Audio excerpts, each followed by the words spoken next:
Israeli গোয়েন্দা বাহিনী Mossad কিভাবে বিদেশে কাজ করে। বিভিন্ন সময়ে বিদেশের মাটিকে টার্গেট করে চালানো বিভিন্ন হত্যাকাণ্ডে ইসরায়েলি সামরিক বাহিনীর নাম জড়িয়ে আছে। বিশেষ করে তাদের গোয়েন্দা তৎপরতার গল্প, তাদের এসব অভিযানগুলোকে গোয়েন্দা উপন্যাসের সঙ্গেও তুলনা করা হয়েছে। ইসরায়েলের সাম্প্রতিক হামলার প্রথম দিনে ইরানে বেশ কয়েকজন শীর্ষ সামরিক কর্মকর্তা নিহত হন। তবে এটি এ ধরনের হামলা এটিই প্রথম নয়। 2024 সালের 27 ডিসেম্বর লেবাননের রাজধানী বৈরুতে ইসরায়েলি বিমান হামলায় নিহত হন লেবাননের ইরানপন্থী শিয়া সশস্ত্র গোষ্ঠী হিজবুল্লাহর প্রধান হাসান নাসরুল্লাহ। দক্ষিণ বৈরুতেই দাহিয়ায় এলাকায় হাসান নাসরুল্লাহ এবং তার দলের অন্য সিনিয়র কমান্ডাররা নিহত হন। হিজবুল্লাহর যোগাযোগ ব্যবস্থাকেও লক্ষ্যবস্তু করে হামলা করে ইসরায়েলি বাহিনী। হিজবুল্লাহ সদস্যদের ব্যবহৃত পেজার ও ওয়াকি টকির বিস্ফোরণ ঘটায়, যার ফলে প্রায় 37 জন নিহত হন। 2024 সালের দিকে ফিরে তাকালে দেখা যাবে হিজবুল্লাহ বেশ কয়েকজন সিনিয়র কমান্ডার মারা গেছে এবং তারা বিভিন্ন হামলায় নিহত হয়েছেন। বেশিরভাগ ঘটনা ঘটেছে এক সপ্তাহের মাথায়। এই ঘটনাটিও ইসরায়েলের বিরুদ্ধে লড়াই করেছে। এই সংগঠনটি ইসরায়েলের বিরুদ্ধে তৎপর ছিল। এর আগে 2006 সালে দুই প্রতিপক্ষ ইরান এবং ইসরায়েল এক অমীমাংসিত যুদ্ধে লিপ্ত হয়েছিল। 2024 সালের সিরিয়ায় রাজধানী দামাস্কে ইরানি কূটনৈতিক ভবনকেও লক্ষ্যবস্তু করেছিল ইসরায়েল। এই হামলায় ইরানি বিপ্লবী গার্ড ও অন্যান্য কর্মী সহ মোট 13 জন নিহত হন। ওই বছরই জুলাই মাসে আরেক হামলায় ফিলিস্তিনি সংগঠন হামাসের প্রধান ইসমাইল হানিয়ে তেহরানে নিহত হন। ইসরায়েল এই হত্যার দায় স্বীকার করেনি, কিন্তু ধারণা করা হয় যে এই হামলার পেছনেও ইসরায়েলের হাত ছিল। এই প্রেক্ষাপটে প্রশ্ন ওঠে, ইসরায়েল কিভাবে তাদের শত্রুদের বিরুদ্ধে এত সফল অভিযান চালাতে পারে। ইসরায়েলি গোয়েন্দা নেটওয়ার্ক কিভাবে কাজ করে, তাদের কি ধরনের সক্ষমতা রয়েছে। ইরানের শীর্ষ পরমাণু বিজ্ঞানী হত্যার পেছনে মোসাদের হাত রয়েছে বলে সন্দেহ করা হচ্ছে। ইসরায়েলের গোয়েন্দা বিভাগ প্রধানত কিছু ইউনিটে বিভক্ত, যার একটা ইউনিট হলো মোসাদ। মোসাদ গঠিত হয় ইসরায়েল প্রতিষ্ঠার প্রায় 1.5 বছর পর 1949 সালের ডিসেম্বরে। তাদের কাজ ছিল ইসরায়েলকে বাইরের হুমকি থেকে রক্ষা করা। এই সংস্থাটির প্রতিষ্ঠার উদ্দেশ্যই ছিল ইসরায়েলের অস্তিত্ব নিরাপদ রাখা। দ্বিতীয়ত, শাবাক বা শিনবেট গঠিত হয় 1949 সালে। এই গোয়েন্দা সংস্থার দায়িত্ব হলো দেশের অভ্যন্তরীণ নিরাপত্তা নিশ্চিত করা। শিনবেট দাবি করে তারা পশ্চিম তীর থেকে গাজা ও ইসরায়েলের বিরুদ্ধে আসা হুমকির বিরুদ্ধে অদৃশ্য ঢাল হিসেবে কাজ করে। আর একটা ইউনিট হলো আমান হলো ইসরায়েলের সামরিক গোয়েন্দা সংস্থা, যা প্রতিরক্ষা বাহিনীর সাধারণ দপ্তরের অধীনে কাজ করে। এই সংস্থার মূল কাজ হলো তথ্য সংগ্রহ ও বিশ্লেষণ করে সামরিক কমান্ড বা গোয়েন্দা তথ্য সরবরাহ করা। ইসরায়েলি গোয়েন্দা সংস্থার ইতিহাস ইসরায়েলের অস্তিত্বের চেয়েও পুরনো। ব্রিটিশ শাসনকালে 1922 থেকে 1948 সাল পর্যন্ত সাই নামে একটি গোয়েন্দা সংস্থা কাজ করত, যা ছিল ইহুদি আধা সামরিক সংগঠন।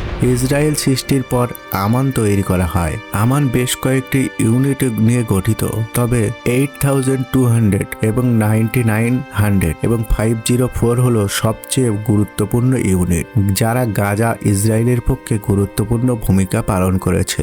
এই ইউনিটগুলোর দায়িত্ব হলো ইসরায়েলের বিরুদ্ধে ইরান থেকে আসা গোয়েন্দা ও সামরিক শনাক্ত করা। গাজা ইসরায়েলি হামলা শুরু হওয়ার আগে সংবাদ মাধ্যমে এমনও খবর প্রচারিত হয়েছিল যে ইসরায়েল তাদের গোয়েন্দা বাহিনীর আওতায় নতুন একটি ইউনিট যুক্ত করেছে, যার নাম ব্রাঞ্চ 54। এই ইউনিট সম্পর্কে বলা হয়েছিল যে ব্রাঞ্চ 54 দেশের সামরিক গোয়েন্দা দপ্তরের অধীনে কাজ করবে এবং এর দায়িত্ব হবে ইরান ও বিশেষ করে পাঁচদরানি ইনকিলাব নামে ইরানি বিপ্লবী গার্ডের সঙ্গে সম্ভাব্য যুদ্ধের প্রস্তুতি নেওয়া। এছাড়া প্রযুক্তির দিক থেকে ইউনিট 8200 কে বিশ্বের প্রধান গুপ্তচর সংস্থাগুলোর সঙ্গে তুলনা করা হয়। ইউনিট 8200 বলতে গেলে এটি হলো ইসরায়েলি গোয়েন্দা ব্যবস্থার অন্যতম গুরুত্বপূর্ণ স্তম্ভ হিসাবে ধরা হয়। এই ইউনিটের মাধ্যমে ইসরায়েলি সেনাবাহিনী ইলেকট্রনিক মাধ্যমে তাদের গোয়েন্দা তৎপরতা পরিচালনা করে।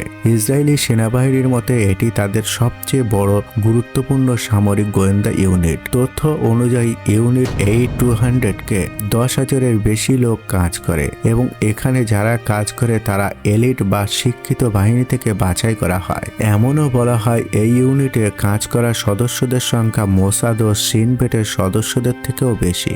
ইসরায়েলি সেনাবাহিনীর মতে গোয়েন্দাগিরির জন্য ডিজিটাল ইলেকট্রনিক যন্ত্র বানানোর দায়িত্ব ইউনিট A200 এর হাতে দেওয়া হয়েছে। তারা তথ্য সংগ্রহ করে এবং তা বিশ্লেষণ করে এবং সংশ্লিষ্ট কর্তৃপক্ষকে পাঠায়।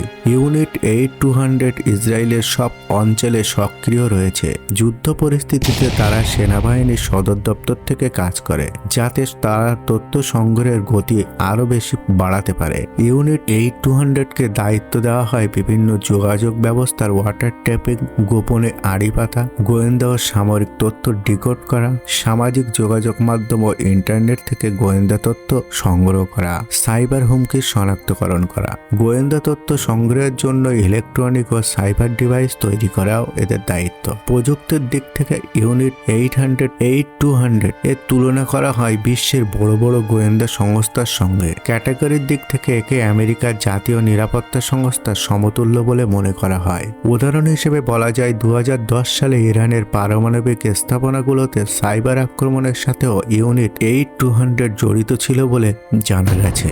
ইউনিট 800 এর কার্যক্রমে সবসময় গোপন রাখা হয়। তবুও সামরিক গোয়েন্দা বিশেষজ্ঞরা মনে করেন যে এই ইউনিট 800 ইসরায়েলকে রক্ষা করতে কিংবা ইসরায়েলের হয়ে আক্রমণ করতে, এক কথায় প্রতিরক্ষা ও উভয় ধরনের সামরিক অভিযানে প্রধান ভূমিকা পালন করে আসছে। এমনও বলা হয় যে 2010 সালে ইরানে পারমাণবিক স্থাপনাগুলোর উপর হামলার ইউনিট 800 জড়িত ছিল। ইরানি স্থাপনাগুলো ক্ষতিগ্রস্ত করতে স্যাংস নেট নামে একটি ভাইরাস ব্যবহার করেছিল তারা। ইউনিট 800 এর উপকমান্ডার ইউরি স্টিভ ইসরায়েলি পত্রিকাতে লেখেন, সাইবার জগতে ইরানের সঙ্গে তাদের যুদ্ধের মতো নজির পৃথিবীতে আর দুটি নেই।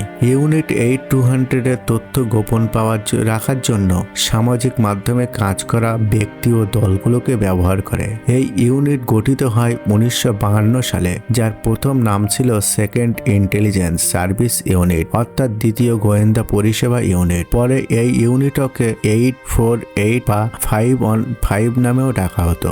বলা হয় 1967 সালে আরব দেশগুলোর সঙ্গে হওয়া 6 দিনের যুদ্ধে ইউনিট 800 মিশর ও সিরিয়া থেকে তথ্য সংগ্রহে মূল ভূমিকা রেখেছিল।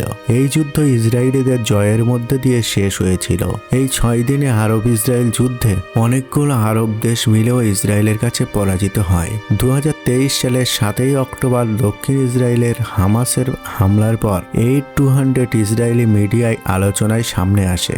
আমেরিকান পত্রিকা নিউ ইয়র্ক টাইমস জানায়, হামাসের 1 বছর আগে ইউনিট 800 হামাসের রেডিও পর্যবেক্ষণ করে দেয়। এরপর 2020 সালে 9900 নম্বর ইউনিটের মধ্যে আরেকটি ইউনিট প্রতিষ্ঠিত হয়, যা গুপ্তচর ড্রোন কার্যক্রম সম্প্রসারণের জন্য দায়ী। যদিও ইউনিট 800-কে ইসরায়েলের কান বলা হয়, তাহলে ইউনিট 9900-কে তার চোখ বলা যেতে পারে।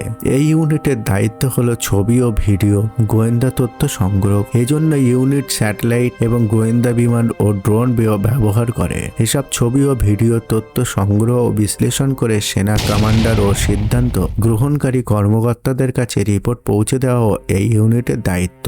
ইউনিট 9900-এর কাছে আধুনিক প্রযুক্তি আছে, যার মাধ্যমে তারা যুদ্ধে লিপ্ত ইসরায়েলি সেনাদের জন্য 3D মানচিত্র তৈরি করে দেয়। বা 2020 সালে এই ইউনিটের ভিতরে আরেকটি ইউনিট প্রতিষ্ঠা করা হয়, যার দায়িত্ব হলো গোয়েন্দা ড্রোনের কার্যক্রম আরো বাড়ানো। সেই 2020 সালের একটি অনুষ্ঠানে সাংবাদিকদের আমন্ত্রণ জানানো হয়েছিল 9900-এর ক্ষমতা ও দক্ষতা দেখানোর জন্য। তখন মিডিয়া বলেছিল, নতুন ইউনিট গঠনের মাধ্যমে ইসরায়েলি সেনাবাহিনী এমন প্রযুক্তি চাচ্ছে যাতে নগর এলাকাগুলোতে গোয়েন্দা তথ্য সংগ্রহের ক্ষমতা বাড়ানো যায়। তথ্য অনুযায়ী স্যাটেলাইটের মাধ্যমে ইরানকে পর্যবেক্ষণ করা ও ইউনিট 99-এর দায়িত্ব, যা ইসরায়েলি গোয়েন্দা স্যাটেলাইট হরাইজন 13 দিয়ে করা হয়। এছাড়া আছে ইউনিট 504-কে লেবানিজ ফ্রন্টেও নিযুক্ত করা হয়। তাদের কাজ সেখানকার গোয়েন্দা তথ্য সংগ্রহ করা। ইউনিট 504 মূলত গঠন করা হয়েছে মানুষের গোয়েন্দা তথ্য সংগ্রহের জন্য। এই ইউনিটের প্রধান দায়িত্ব হলো দেশের ভিতরের হুমকিগুলোকে নজরে রাখা। তবে এর পাশাপাশি বিভিন্ন ইউনিটকে ইসরায়েলের সীমান্তের বাইরেও গুপ্তচর নিয়োগ করে থাকে। এই ইউনিটে কাজ করার সৈন্য ও গোয়েন্দারা গাজা সহ অন্যান্য দেশে সক্রিয়।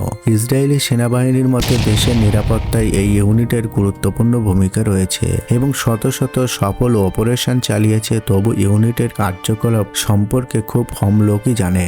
এই ইউনিটই মূলত মোসাদ 504, যা সাধারণ মানুষের মাধ্যমে গোয়েন্দা তথ্য সংগ্রহ করে এবং কাজের প্রয়োজনে যারা মোসাদ নামের মূল অফিসে বা সিন বেডের সঙ্গে যৌথভাবে কাজ করে। এই সব দায়িত্ব ছাড়াও ইউনিট 504 বা মোসাদের একটা অংশ, যেটি লেবাননের সীমান্তে গোয়েন্দা তথ্য সংগ্রহের দায়িত্ব পালন করে। তবে 7ই অক্টোবর হামলার পর ইউনিট 504 দক্ষিণ ইসরায়েলে তাদের কমান্ড হেডকোয়ার্টার স্থাপন করেছে এবং এখন তারা গাজার দিকেও নজর দিয়েছে বলে জানা যায়। এছাড়াও আছে তাদের আরেকটি ইউনিট যার নাম ব্রাঞ্চ 54। এটিও মোসাদের একটি গুরুত্বপূর্ণ সংস্থা। 2023 সালের জুনে ইসরায়েলি মিডিয়া জানায় ইসরায়েলি সেনাবাহিনীতে নতুন একটি গোয়েন্দা ইউনিট প্রতিষ্ঠিত হয়েছে, যার কাজ হবে ইরান এবং ইরানের বিপ্লবী রক্ষী বাহিনীদের সঙ্গে সম্ভাব্য যুদ্ধের প্রস্তুতি নেওয়া। এই খবর ওয়াইনেট নামেও পরিচিত।